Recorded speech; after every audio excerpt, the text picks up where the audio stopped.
আসসালামু আলাইকুম। বন্যার রান্নাঘরে আপনাদের স্বাগতম। বন্যার রান্নাঘরে আপনাদের জন্য আজকে নিয়ে এসেছি নিরামিষ পুঁই শাক দিয়ে মিষ্টি কুমড়োর রেসিপি। এখানে সবজিগুলো কেটে ধুয়ে নিয়েছি। একটা পাত্রে পরিমাণ মতো তেল দিয়ে পেঁয়াজ কুচি ভেজে নিব।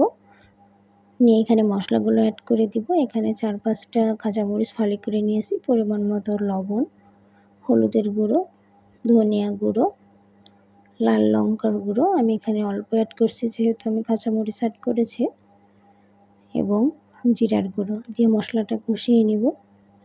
আপনারা আপনাদের সবজি অনুযায়ী এখানে মশলাটা কম বেশি করে অ্যাড করবেন।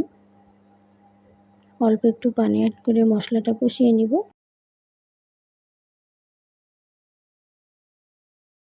সবজিটা রান্না করতে খুব একটা সময় লাগে না। সবজিগুলো এখানে অ্যাড করে দিব, দিয়ে মশলার সঙ্গে খুব ভালো করে মিশিয়ে নিব।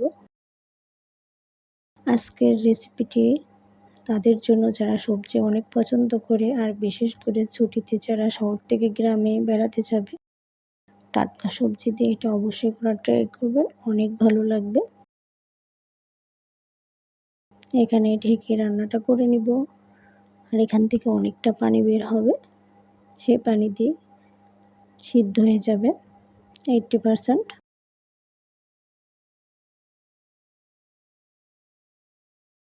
পুঁই শাকের সঙ্গে এই মিষ্টি কুমড়োর দারুণ লাগে। মাছ দিয়ে রান্না করলে ভালো লাগবে, নিরামিষও রান্না করলে ভালো লাগবে।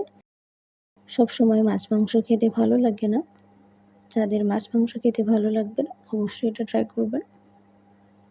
খুব ভালো করে কষিয়ে নিয়েছি। এখানে একবারে ঝোলের পানি অ্যাড করে দিচ্ছি, দিয়ে নেড়েচেড়ে কিছু সময় ঠান্ডা করে নিলে হয়ে যাবে।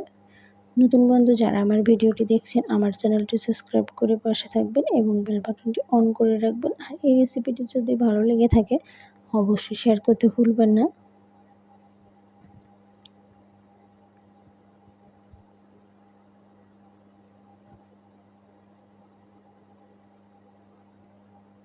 আমার কাছে তো এই মিষ্টি কুমড়োর দিয়ে পুঁই শাক দারুণ লাগে।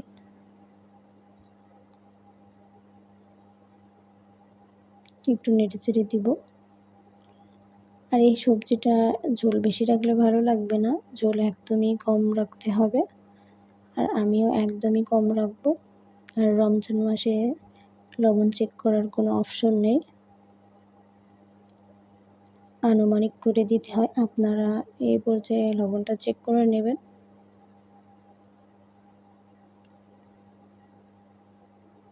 একদমই ঝোল দেখুন কমে গিয়েছে। আমি এখন পরিবেশন করে নিব।